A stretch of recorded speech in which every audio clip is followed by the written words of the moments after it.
শয়তানকে শৃঙ্খলাবদ্ধ করবেন, রহমতের দরজাকে খুলে দিবেন। এহেন মাস সম্পর্কে মহান রব্বুল আলামিন বলেন, ফামান শাহিদা মিনকুমুশ শাহরা ফালিয়াসুমহু, তোমাদের মধ্যে কোন ব্যক্তি এ মাস পায় তো সে যেন রোজা রাখে। রোজা রাখা ফরজে আইন। যদি কোন ব্যক্তি পবিত্র রমজান মাসের রোজাকে যদি অস্বীকার যদি করে, শরীয়তের ল বলে, শরীয়তের সংবিধান বলে, শরীয়তের কানুন বলে, যে সে ব্যক্তি সঙ্গে সঙ্গে কাফের হয়ে যাবে। আর যদি কোনো ব্যক্তি ফরজ স্বীকার করার পর অলসতার কারণে রোজা যদি না রাখে, তবে গুনাহে কাবিরা হবে, গুনাহে কাবিরা হবে।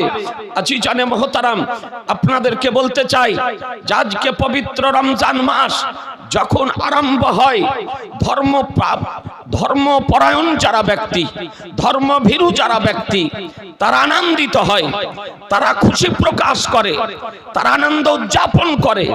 কিন্তু যারা আজকে ধর্মপরায়ণ নয়, তারা পবিত্র রমজান মাসকে বোঝা মনে করে।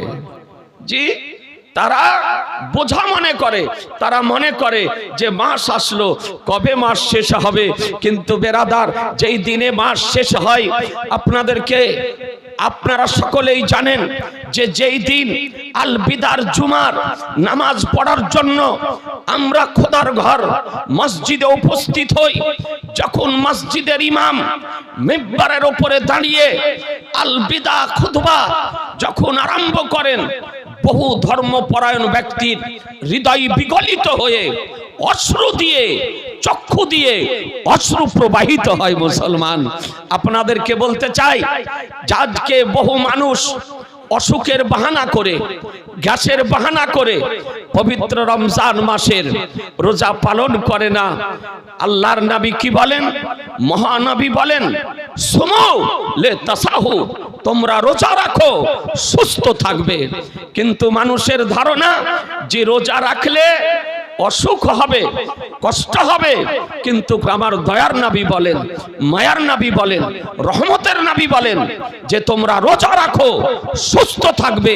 বেরাদারান ইসলাম, যে পবিত্র রমজান মাসের রোজা যদি রাখা যায়, আপনি বহু অসুখ থেকে নিরাপদে থাকবেন। আল্লাহ তাআলা আপনার উপরে দয়া করবেন, করুণা করবেন, অনুগ্রহ করবেন। আজকে নামাজ যদি পড়েন, তার পরিবর্তে জান্নাতের ঘোষণা করা হয়েছে। আজকে আপনি যাকাত যদি দেন, তার পরিবর্তে জান্নাতের ঘোষণা করা হয়েছে। হজ যদি করেন, তার পরিবর্তে জান্নাতের ঘোষণা করা হয়েছে। নেক ইবাদত যদি করেন, তার পরিবর্তে জান্নাতের ঘোষণা করা হয়েছে। কিন্তু কুরবান যান মুসলমান, রোজা যদি রাখেন, তো মহানবী সাল্লাল্লাহু তাআলা আলাইহি ওয়াসাল্লাম বর্ণনা করেন হাদিসে কুদসি, যে আল্লাহ তাআলা বলেন, আস-সাওমু লি, রোজা আমার জন্য। দুটি riwayat এসেছে, আনা আযযাবি, যে রোজার বদলা আমি নিচে দেব, অথবা আনা উযযাবি, যে রোজার বদলাই হলাম আমি। এ বেরাদার, একটু চিন্তা করে দেখবেন যে রোজার গুরুত্ব কতটা, তাৎপর্য কতটা, মাহাত্ম্য কতটা। আজকে সুবহানাল্লাহ, যে রোজার বদলা মহান রব্বুল আলামিন দেবেন, যে রোজার বদলা আজকে স্বয়ং আল্লাহ, এহেন পবিত্র মাস আর কয়েকটা দিন পর আমাদের সামনে আসছে। এই মাস আমাদের পালন করার প্রয়োজন আছে না নাই? একটু জোরে বলেন। এ মাস আত্মশুদ্ধির মাস, যে মাস খোদা প্রাপ্তির মাস, যে মাস জান্নাত লাভ করার মাস, যে মাস জাহান্নাম থেকে মুক্তি পাওয়ার মাস, যে মাসে রোজা রাখলে মানুষের আয়ু বৃদ্ধি হয়। মুসলমান, রোজা রাখলে আয়ু বৃদ্ধি হয়। আমরা মনে করি আয়ু কমে, জি না, রোজা যদি রাখেন তো আয়ু বৃদ্ধি হয়। আমার রহমতুল লিল আলামিন পয়গম্বরের অমূল্য বাণীর উপরে বর্তমানের গবেষকগণ রিসার্চ করে বলেছেন, গবেষণা করে বলেছেন, এ বেরাদারান ইসলাম, যে নবীর ভবিষ্যৎবাণী অতি সত্য। এ বেরাদার, যে রোজা রাখলে আয়ু বৃদ্ধি হয়।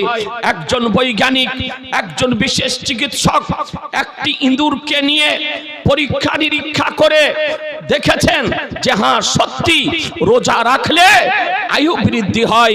এ আজিজানে মোহতারাম, আর একজন বিশেষ চিকিৎসক বৈজ্ঞানিক আজকে সারা পৃথিবীর সম্প্রদায়ের উপরে, জাতির উপরে গবেষণা চালিয়েছেন যে পৃথিবীতে মুসলিম সম্প্রদায় আছে, হিন্দু সম্প্রদায় আছে, শিখ সম্প্রদায় আছে, জৈন সম্প্রদায় আছে, যত সম্প্রদায়ের লোক বসবাস করে তার মধ্যে কোন সম্প্রদায়ের গড়পড়তা আয়ু বেশি, কোন সম্প্রদায়ের কোন জাতির গড়পড়তা আয়ু বেশি।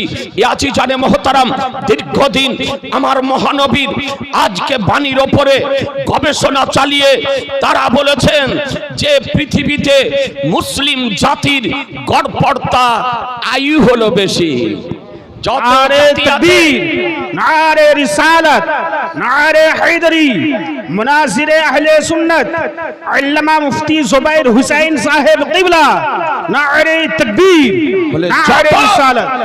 জাতি বাস করে পৃথিবীতে, তার মধ্যে গড়পড়তা হিসাবে মুসলিম জাতির আয়ু হচ্ছে বেশি। বলে তার মুসলিম সম্প্রদায়ের, মুসলিম জাতির আয়ু বেশি কেন, গড়পড়তা হিসাবে বেশি দিন বাঁচে কেন? বলে কারণ হলো ইসলাম ধর্মে, আজকে ইসলাম ধর্মের যে 5টি মৌলিক বিষয়, তার মধ্যে তৃতীয় বিষয় হলো রোজা পালন করা, বছরে 1 মাস সিয়াম পালন করা। এই রোজা রাখার কারণে মুসলিম সম্প্রদায়ের গড়পড়তা আয়ু হলো বেশি।